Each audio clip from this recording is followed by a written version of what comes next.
بسم الله الرحمن الرحيم. الحمد لله الذي أنزل على عبده الكتاب ولم يجعل له عوجا قيما لينذر بأسا شديدا من لدنه ويبشر المؤمنين الذين يعملون الصالحات أن لهم أجرا حسنا ماكثين فيه أبدا وينذر الذين قالوا اتخذ الله ولدا ما لهم به من علم ولا لآبائهم كبرت كلمة تخرج من أفواههم إن يقولون إلا كذبا فلعلك باخع نفسك على آثارهم إن لم يؤمنوا بهذا الحديث أسفا إنا جعلنا ما على الأرض زينة لها لنبلوهم أيهم أحسن عملا وإنا لجاعلون ما عليها صعيدا جرزا أم حسبت أن أصحاب الكهف والرقيم كانوا من آياتنا عجبا إذ أوى الفتية إلى الكهف فقالوا ربنا آتنا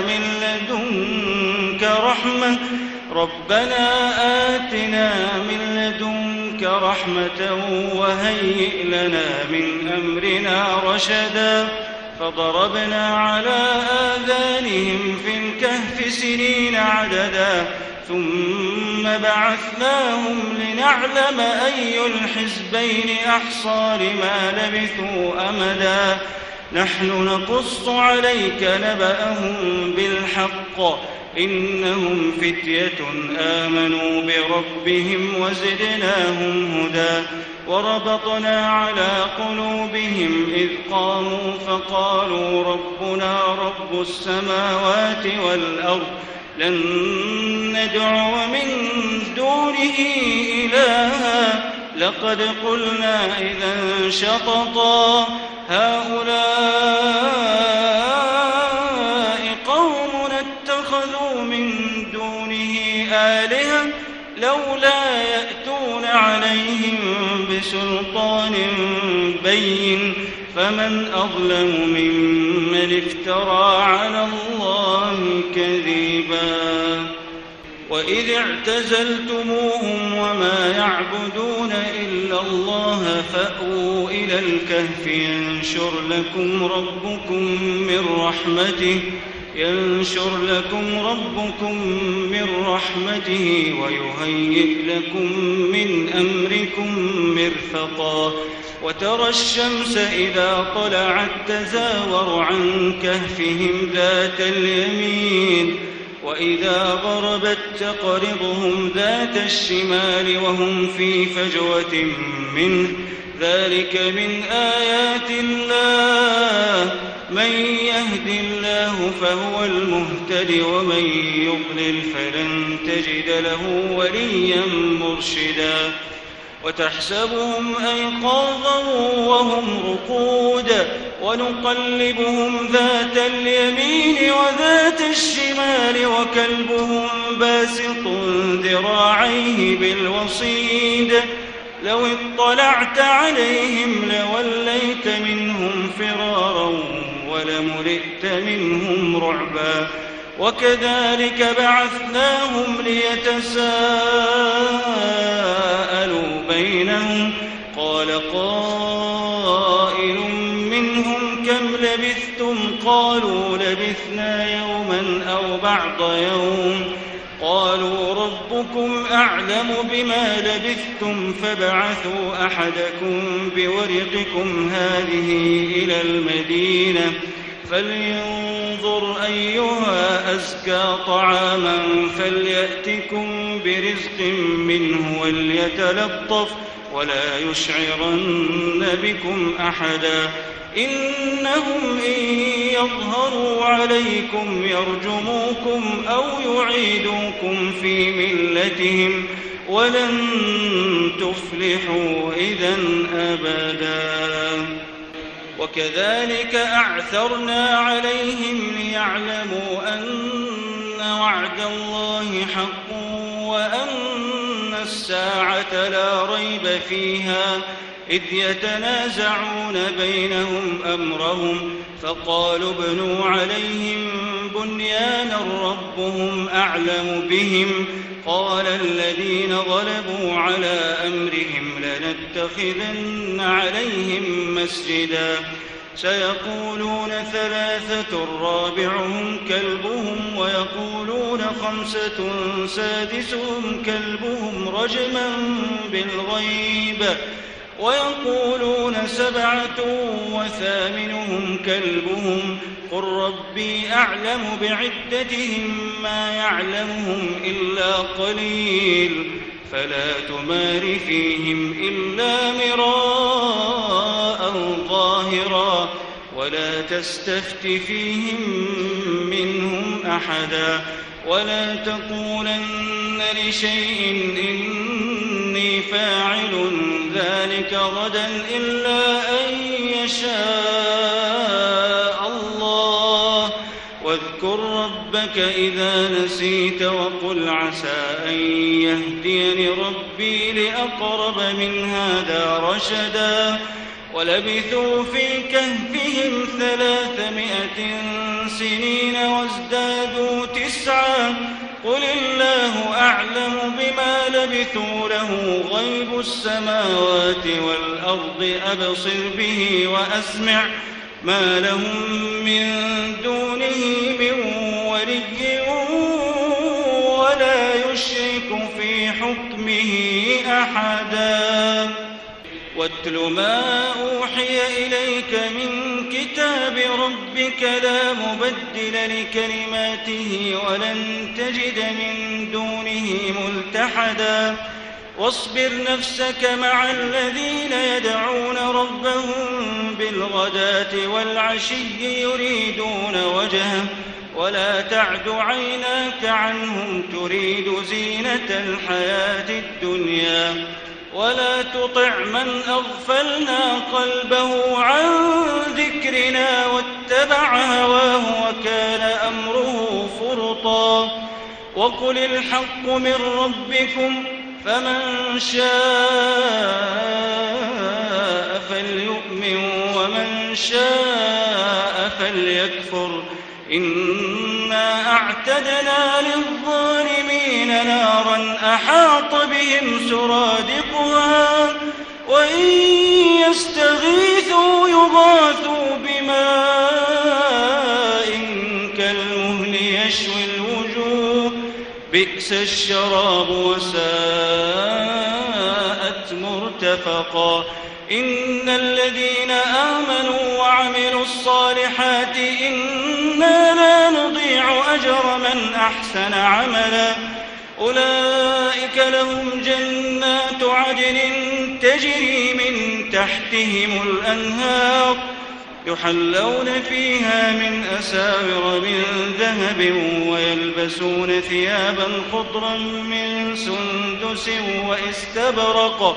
متكئين فيها على الأرائك نعم الثواب وحسنت مرتفقا واضرب لهم مثل الرجلين جعلنا لأحدهما جنتين من أعناب وحففناهما بنخل وجعلنا بينهما زرعا كلتا الجنتين آتت أكلها ولم تظلم منه شيئا وفجرنا خلالهما نهرا وكان له ثمر فقال لصاحبه وهو يحاوره أنا أكثر منك مالا وأعز نفرا ودخل جنته وهو ظالم لنفسه قال ما أظن أن تبيد هذه أبدا وما أظن الساعة قائمة ولئن رددت إلى ربي لأجدن خيرا منها منقلبا قال له صاحبه وهو يحاوره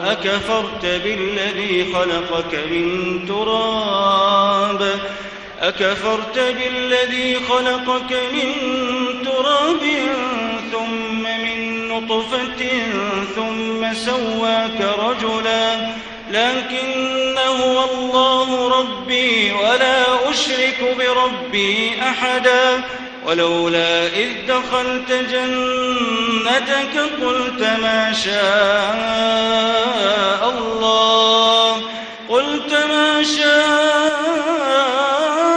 الله لا قوة إلا بالله إن ترني أنا أقل منك مالا وولدا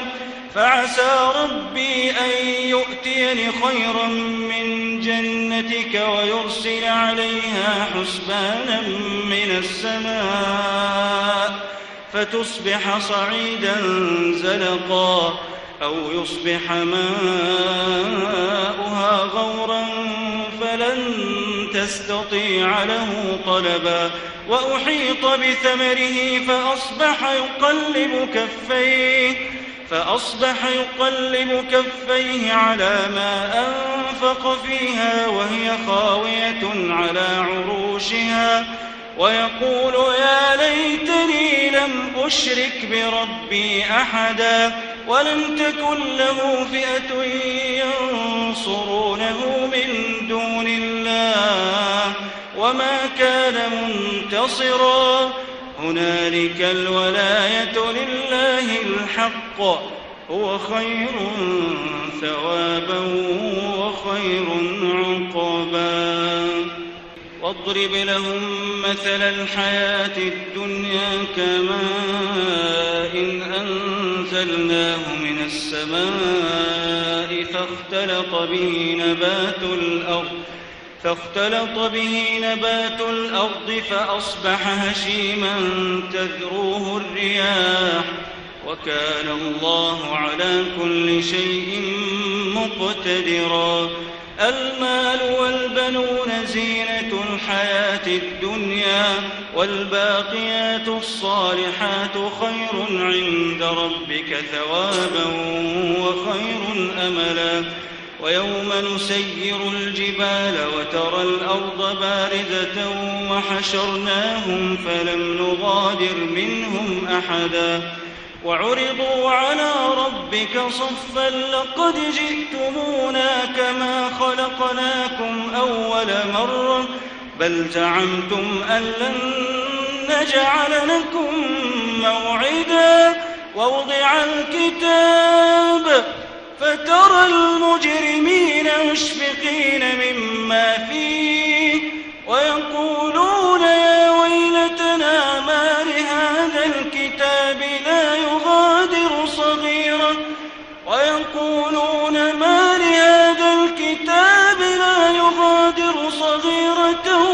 ولا كبيرة ويقولون يا ويلتنا ما لهذا الكتاب لا يغادر صغيرة ولا كبيرة إلا أحصاها ووجدوا ما عملوا حاضرا ولا يظلم ربك أحدا وإذ قلنا للملائكة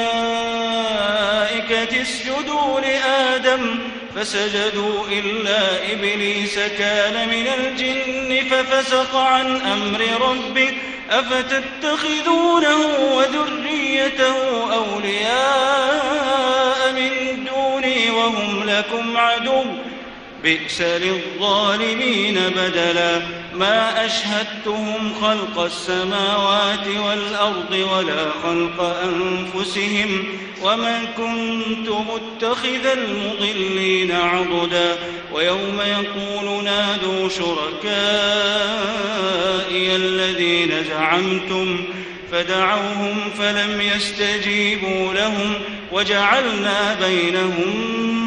موبقا ورأى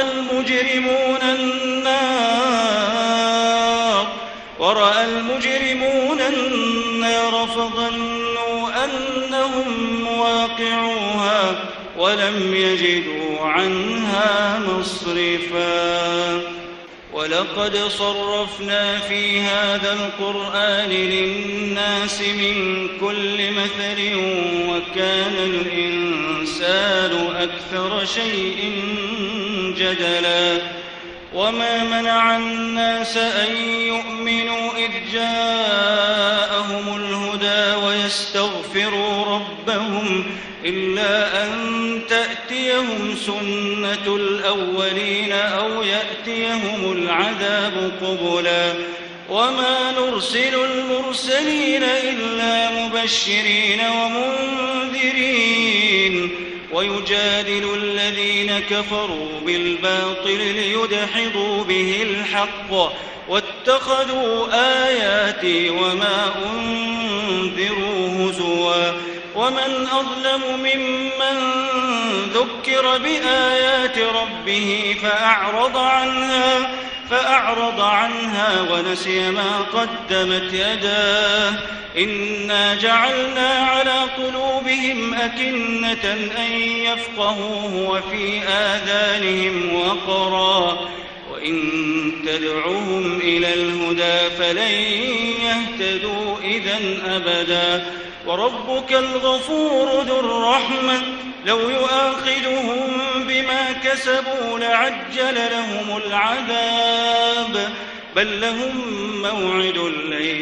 يجدوا من دونه موئلا وتلك القرى أهلكناهم لما ظلموا وجعلنا لمهلكهم موعدا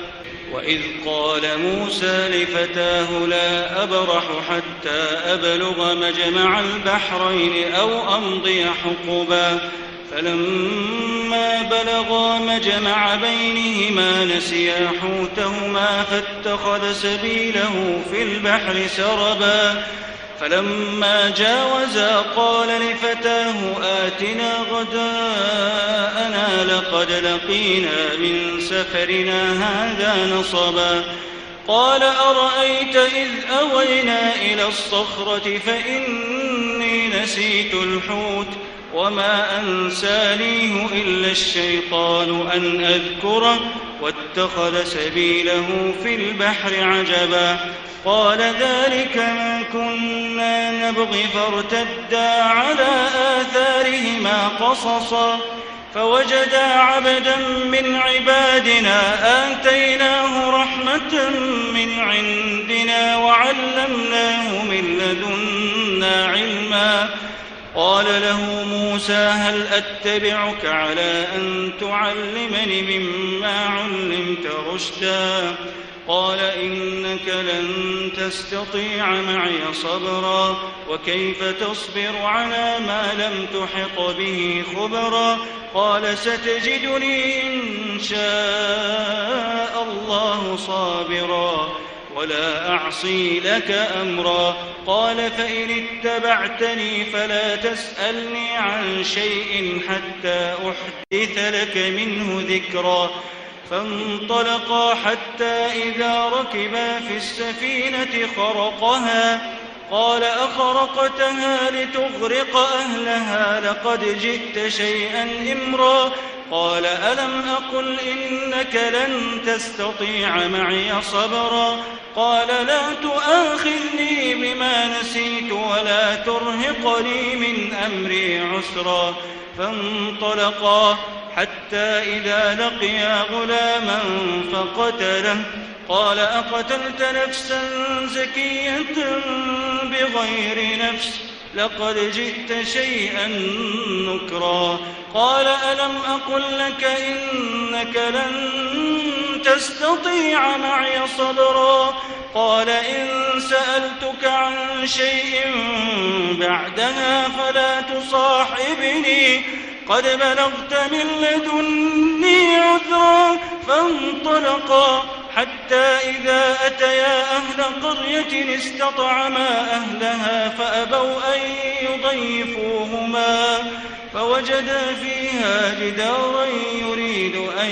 ينقض فأقامه قال لو شئت لاتخذت عليه أجرا قال هذا فراق بيني وبينك سأنبئك بتأويل ما لم تستطع عليه صبرا أما السفينة فكانت لمساكين يعملون في البحر فأردت أن أعيبها وكان وراءهم ملك يأخذ كل سفينة غصبا وأما الغلام فكان أبواه مؤمنين فخشينا أن يرهقهما طغيانا وكفرا فأردنا أن يبدلهما ربهما خيرا منه زكاة وأقرب رحما وأما الجدار فكان لغلامين يتيمين في المدينة وكان تحته كنز لهما وكان أبوهما صالحا فأراد ربك أن يبلغا أشدهما ويستخرجا كنزهما رحمة من ربك وما فعلته عن أمري ذلك تأويل ما لم تسطع عليه صبرا ويسألونك عن ذي القرنين قل سأتلو عليكم منه ذكرا إنا مكنا له في الأرض وآتيناه من كل شيء سببا فأتبع سببا حتى إذا بلغ مغرب الشمس وجدها تغرب في عين حمئة ووجد عندها قوما قلنا يا ذا القرنين إما أن تعذب وإما أن تتخذ فيهم حسنا قال أما من ظلم فسوف نعذبه ثم يرد إلى ربه فيعذبه عذابا نكرا وأما من آمن وعمل صالحا فله جزاء الحسنى وسنقول له من أمرنا يسرا ثم أتبع سببا حتى إذا بلغ مطلع الشمس وجدها تطلع على قوم لم نجعل لهم من دونها سترا كذلك وقد أحطنا بما لديه خبرا ثم أتبع سببا حتى إذا بلغ بين السدين وجد من دونهما قوما لا يكادون يفقهون قولا قالوا يا ذا القرنين إن يأجوج ومأجوج مفسدون في الأرض فهل نجعل لك خرجا على أن تجعل بيننا وبينهم سدا قال ما مكني فيه ربي خير فأعينوني بقوة أجعل بينكم وبينهم ردما آتوني زبر الحديد حتى إذا ساوى بين الصدفين قال انفخوا حتى إذا جعله نارا قال آتوني أفرغ عليه قطرا فما استطاعوا أن يظهروه وما استطاعوا له نقبا قال هذا رحمة من ربي فإذا جاء وعد ربي جعله دكاء وكان وعد ربي حقا وتركنا بعضهم يومئذ يموج في بعض ونفخ في الصور فجمعناهم جمعا وعرضنا جهنم يومئذ للكافرين عرضا الذين كانت أعينهم في غطاء عن ذكري وكانوا لا يستطيعون سمعا أفحسب الذين كفروا أن يتخذوا عبادي من دوني أولياء إنا أعتدنا جهنم للكافرين نزلا قل هل ننبئكم بالأخسرين أعمالا الذين ضل سعيهم في الحياة الدنيا وهم يحسبون أنهم يحسنون صنعا أولئك الذين كفروا بآيات ربهم ولقائه فحبطت أعمالهم فلا نقيم لهم يوم القيامة وزنا ذلك جزاؤهم جهنم بما كفروا واتخذوا آياتي ورسلي هزوا إن الذين آمنوا وعملوا الصالحات كانت لهم جنات الفردوس نزلا خالدين فيها لا يبغون عنها حولا قل لو كان البحر مدادا لكلمات ربي لنفد البحر قبل أن تنفد كلمات ربي ولو جئنا بمثله مددا قل إنما أنا بشر مثلكم يوحى إلي أنما إلهكم إله واحد فمن كان يرجو لقاء ربه فليعمل عملا صالحا ولا يشرك بعبادة ربه أحدا.